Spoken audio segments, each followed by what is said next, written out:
Cool. So, yeah, I mean, I've told you a little bit about it, I know, but for the record, is like a conversation series where we speak with all manners of music heads about their stories and the music that makes them. Um, and this community is rooted in kind of crate digging lore and the importance of sharing and discovering music with other people. Um, So, Kaitlyn, it's great to have you on. And to begin, we'd just love to hear a little bit more about you, your background, and if you can share a little bit about the projects that you're working on, and then we can go move from there. Yeah, of course. Thank you for having me. My name is Kaitlyn. I have been involved working adjacent to the music industry for what feels like my whole life now. I'm from Toronto, Canada, which is where I started my career. Well, even just like started my deep love for music, like going to concerts, like through like as a kid through my like teenage years, kind of I graduated. I feel like I almost went the opposite way of like I started off going to arena shows and then, as I got a little older, like started sneaking out to club shows and like getting fake IDs to get into the like 19 plus shows. And that just kind of led to this like undying love for music. We had a music channel in Canada called Much Music. It was kind of like our answer to MTV. Oh, nice. And there was a show called, I think it was called Much on Demand. And it was kind of like our version of TRL. Like there was like a live studio audience. And I remember I just like used to go all the time. And that was kind of what clicked for me when I was like, oh, you can like you can make a job out of this. I mean, I do also say it's a joke, like everybody who works in music at some point in their lives wanted to be their foray into the music industry was music journalism, because that's like kind of the most visible, or at least especially 10 or 15 years ago, it was absolutely the most like visible music industry job. So yeah, thought I was going to work at the music channel, as I think like many others did. And I actually got my start in community radio, and from there kind of like branched out into marketing and publicity and artist management. I feel like I've kind of done like every job you could possibly do in the music industry. And in 2016, I decided to move to London. I was actually kind of out of love with the music industry at that moment. It had like broken me a little bit, which I think also many people in the music industry can understand. And I worked in film for a little while, and just kind of got back to my love of music, and which was really helped by moving to the UK. And it was there that I got like very, very exposed to dance music. I feel like it's just really part of cultural consciousness in the UK and in Europe, in a way that it's not in North America. So I feel like I kind of got this like second lease on my love of music, and dove into a whole new world for me. And yeah, since then, lived in Berlin for many years, which I guess is like, for some people, the epicenter of DJ culture. I would maybe have some things to say about that, but everybody in Berlin is a DJ for sure. Right. And yeah, now I'm based in Lisbon, and really excited about the like kind of burgeoning music scene here. Cool. No, thank you for sharing. I'm curious if you can, having lived in so many different, kind of musical epicenters, what if like how would you quickly qualify, like the differences between the major cities? Like if they have, like what feelings do they evoke in your gut when you like think about Berlin music versus Lisbon music versus London music versus, versus Toronto? Like what does that feel like? Yeah, I mean, I think to this day, like the London music scene is unparalleled. There's just so much going on, so much interesting stuff. People are so knowledgeable and care so much in this way that doesn't feel surface level. Like it feels very, I'm sure there are DJs or people who are just like in the scene because it looks cool to be behind a DJ booth, but my experience with talking to people there is like everyone's so headsy and like cares about really weird stuff. And like everybody kind of has their own like esoteric niche, and there's all of these kind of like micro scenes. There's so many people in music, especially in London, but then also in like Bristol and Sheffield and Manchester and Brighton. There's so much, and everybody is kind of like repping their scene and so proud of it. Like I think that because maybe London has this like dominant there's just so many people there, and it is like a real dominant cultural force, that actually the people in Bristol and Manchester and Sheffield are like so proud of where they're from and so proud of their scenes in a way that like growing up in Toronto, everybody just wished they were in New York or LA or wherever, probably New York more. And we weren't like very proud of the fact that we had a scene, and I think people in Toronto still aren't very proud of it in a way that feels really inspiring to look at the UK and see all of these smaller markets really do their thing. Berlin, I was like never really attracted to. Berlin has like a very specific, in my opinion, like boring tech house sound that you can listen to in a club for 24 hours, which is why people do that, I think. That's definitely like a bit of a jaded approach to it, but I would say just because of the nature of the city, and everybody is obsessed with techno, and techno has never strictly been my thing.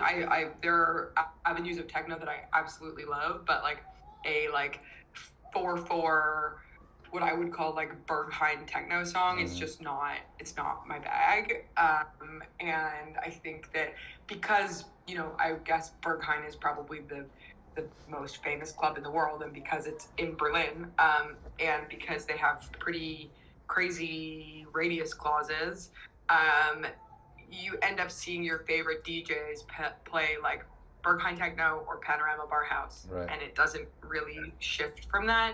I mean, they're starting to do like a bit more interesting programming on Friday nights, I've noticed, like engaging local crews and playing much more like experimental stuff.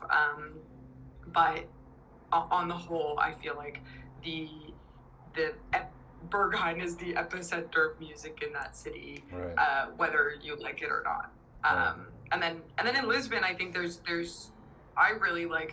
I think the music scene here is amazing. Like there's so many people who have been here and been at it for so long. They really have like a residence culture here, which is amazing. There's a big club here called Fragil that has had, I think it opened early 2000s, late 90s, and they've had some residents, I think, from the beginning.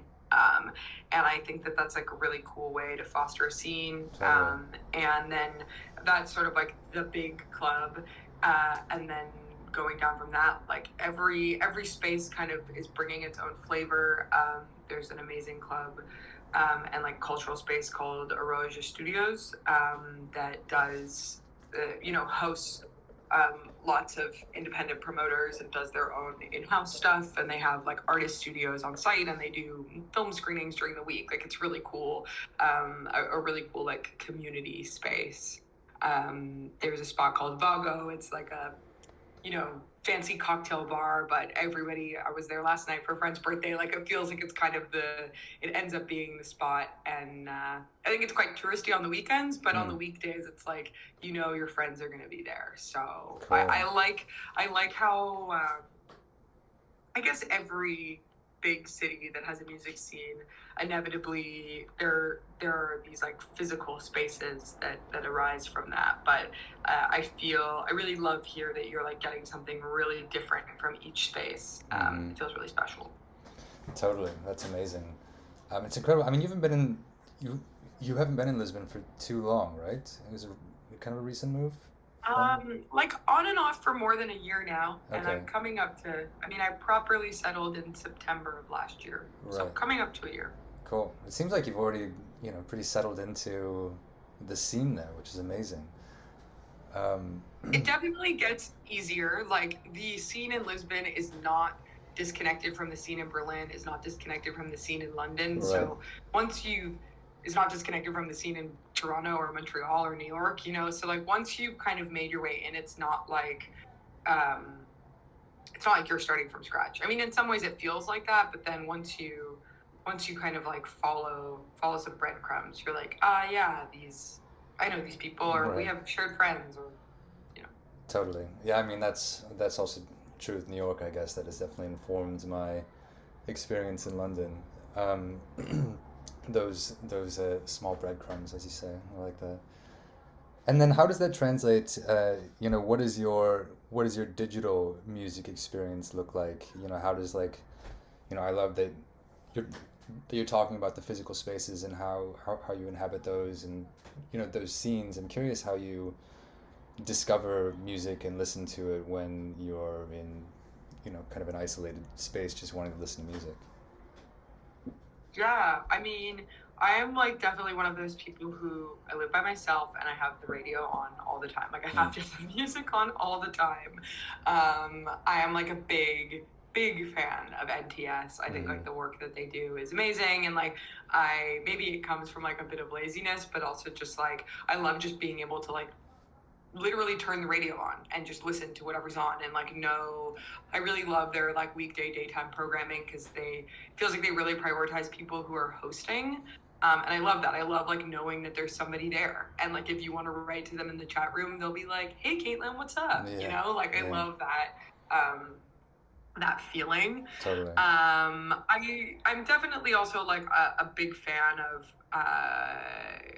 the way music spreads online. Like I think I would definitely lean more like SoundCloud than Spotify, but admittedly I use Spotify every day. I probably use Spotify more than I use SoundCloud. Maybe less for discovery, but the catalog on SoundCloud is really, or on Spotify is really complete. But I would say like the Spotify algorithms, the YouTube algorithms are super boring to me. I think that the algorithms on SoundCloud are actually interesting. And I don't know, I'm subscribed to a few, like I got a tip like many years ago you can filter your Gmail inbox so emails from Bandcamp don't go to your inbox. So I just subscribe to like everything I ever buy on Bandcamp, and it deposits itself into this folder that like, let me look at it now. It probably has like, it has almost 2,000 emails in it. But it's good for like if I'm having a day where I don't just want to listen to NTS, I just open that folder and I'm like, cool, new releases from like tons of people, and like I'll go back and be like, okay, what have I missed since the last time I cleared this out.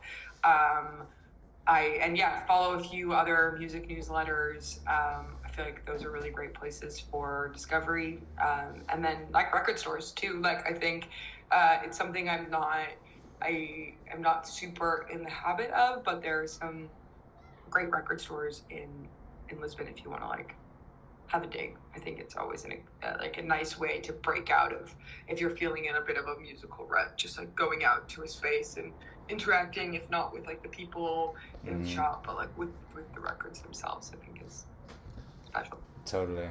Yeah, there's something about the actual tactile nature of holding the music in your hand, surrounded by other people. It's really nice. What's one record shop, just to give a shout out to a record shop in Lisbon that you like? Yeah, one of my favorites is called Amor Records.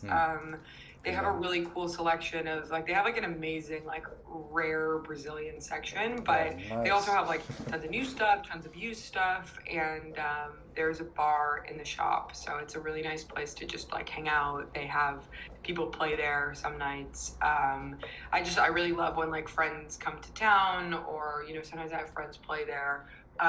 It's nice to just go and hang and have a drink, and I bring friends there who aren't into digging records. It's nice for like, for those of us who are into it, we can like have a dig, and the other people aren't bored. They're not like, why are we here? Cool.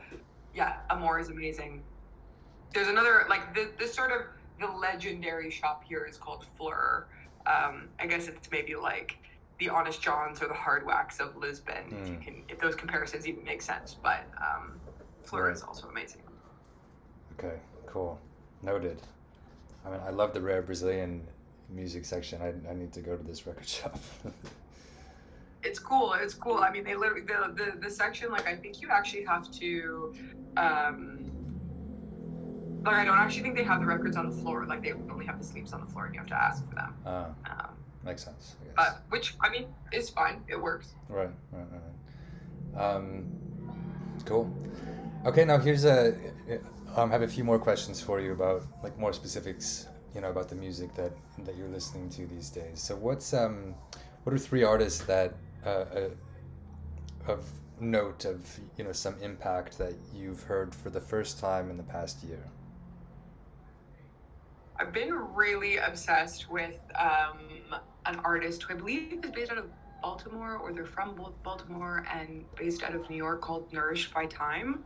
They put out an album earlier this year called Erotic, Probiotic 2. Cool. And I was actually reading a Pitchfork article about them recently, and it sounds like they've been kind of releasing stuff on Bandcamp for a while, but I just love this album. Like, it has like a real range of influences, like an Arthur Russell thing going on, but also kind of like a Sampha thing going on. And it's like, I definitely over the last few years have really like gone back to my like guitar music, indie music roots. Like, still love dance music and listen to loads of it, but I really like stuff that kind of like crosses the line of it, you're not really sure what it is. And that I would say Nourished by Time, definitely. Another artist who, like, I wonder if this counts, because I'm trying to think about the first time I heard him, and because I remember it, and I'm not sure if it was within the last year, but I'm going to say it anyway, because I would love to give him a shout out. He's called Alabaster DePlume. Oh, yeah. He's British, I believe. But yeah, heard Alabaster DePlume on an NTS show.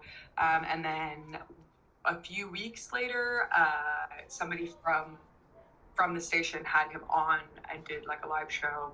Cool. And I saw him at a festival a few weeks ago, and it was just like, it was amazing. It just, when something like really hits and you're like, that was exactly what I needed. I love that. And yeah, then it has just sort of been like on constant repeat. I'm trying to think of, I mean, there's like always so much good stuff, and it feels like so much stuff like ends up in my brain, and I'm like, how did I not know about this before? Yeah, I think maybe one last shout out, and I think this is cheating a little bit because I found out about her like 18 months ago.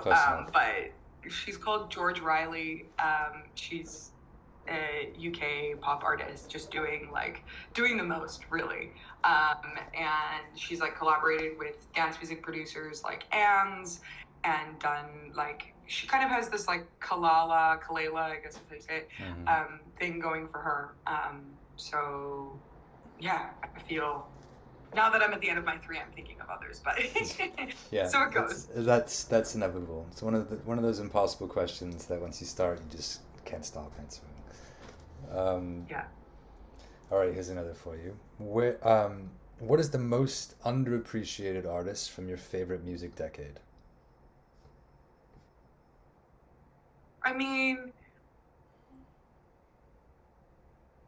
I'm hesitant to say that. I think it's hard to say underappreciated, right? Because so often the people who have not been appreciated by like popular culture have absolutely been appreciated by like the heads, sure, Sure. And like, I think somebody like Arthur Russell is like really emblematic of that. Like, there's some people who you say the name, I think it's 2 ways. You like say the name Arthur Russell, and people will like put their hands on their heart and have been like, have you heard that new reissue? Or they're like, oh, I don't know who that is. What's he up to? Right. So I think like that's somebody who I guess is probably like slowly but surely getting more mainstream like recognition. But I think that like, I think that's who I would have to say. I'm trying to think of like other people. I think like people are finally getting their flowers, and I think it's like it's been really nice to see like a few friends as of late just like, I don't know, do their thing, and like seeing that journey is always really exciting. but and then I think it's hard to say what is underrated, and because maybe even somebody like, I would say like Kelela should be as big of a pop star as Beyonce, in my opinion. But she's doing okay. She's doing okay well for herself. So I don't know if that quite counts. Yeah, no, that's a good point. Yeah, I guess underappreciated just means like they hold such a dear and large, kind of part of your heart that you just wish that everybody had that space for them, and that everybody should have it, and if they only gave them the time of day, then they would exist there as well. But I like that answer. I think it's really amazing what Arthur Russell has or like what his partner and I can't remember his name right now, but the guy who runs that label. Yeah, I know who you're talking about. Who's been a big part of like reissuing his archive. Yeah. Or issuing his archive. Issuing his archive, yeah, like all of the unreleased music. What they've been able to do for Arthur Russell, like there have been now like 8 posthumous albums or something like that, which is pretty incredible. Yeah, it's unbelievable. I mean, I've heard from people that like there is just so much. There's like so much in that vault that we do not know about, that like they're doing a good job at releasing it, but it sounds like there's like even more. Like that is just, it's like a big Pandora. It's the Pandora's box you think it is. Yeah. That's cool with me. Keep them coming. Cool. All right, here's the big question. You're going to a desert island. You get to bring 3 records with you. What are they?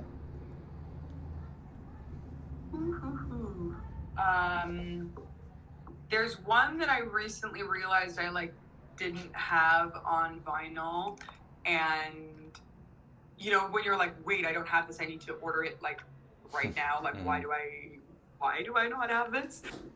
Yusef Lateef's Eastern Sounds. I feel like I come back to that like great record all the time. It's just so beautiful. I feel like if I was on a desert island, I'd want to be listening to like really chill stuff that like wouldn't maybe I wouldn't listen to like every day in my normal life, but that really like would hit on a desert island, and I would hope that you wouldn't get bored of it. Right.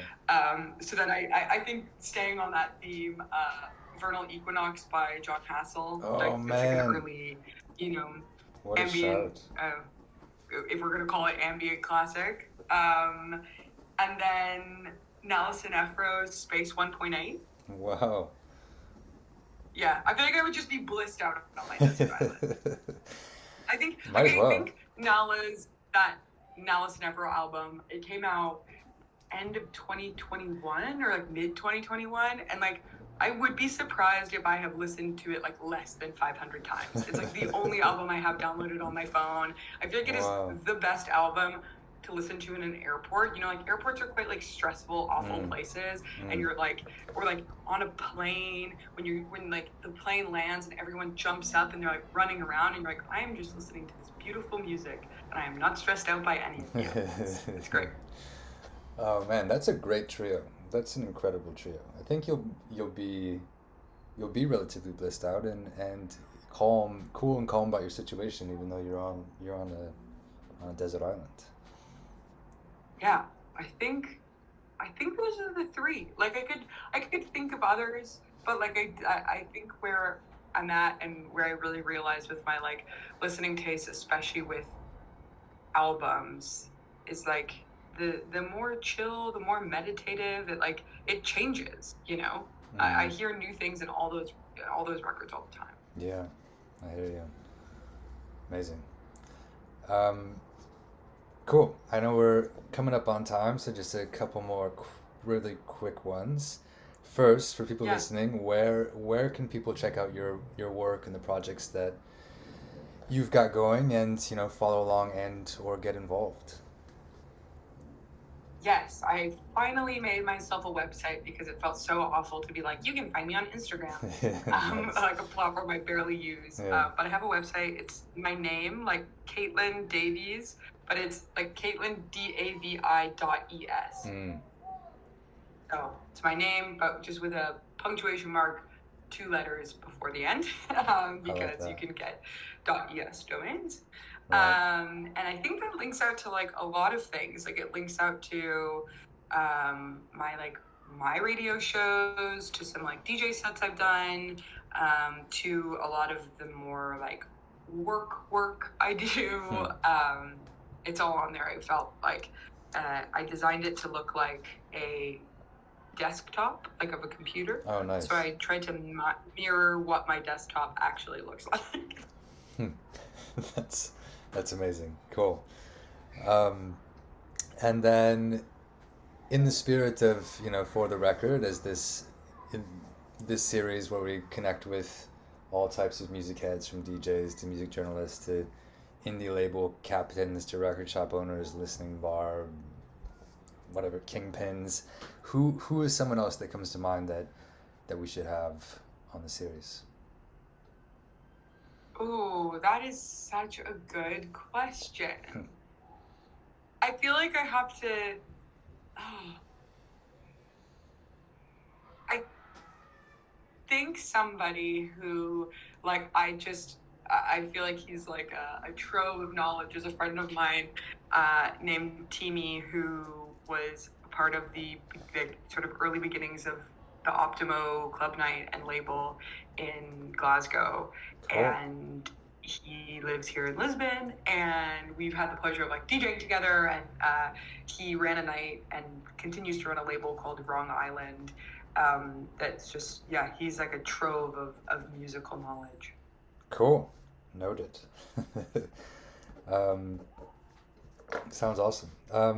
Cool, Kaitlyn, this has been amazing. I really appreciate your time coming on, sharing your music knowledge and your music love, and it's been great.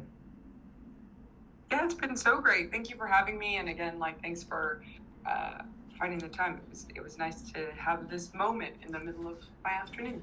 It's great to talk with you. Same. Best of luck. Hope everything goes well at FWB Fest, and be in touch. Thank you. Yeah, talk soon. All right, cool. Enjoy Talk to you Paris. soon. Thank you. Ciao. Bye.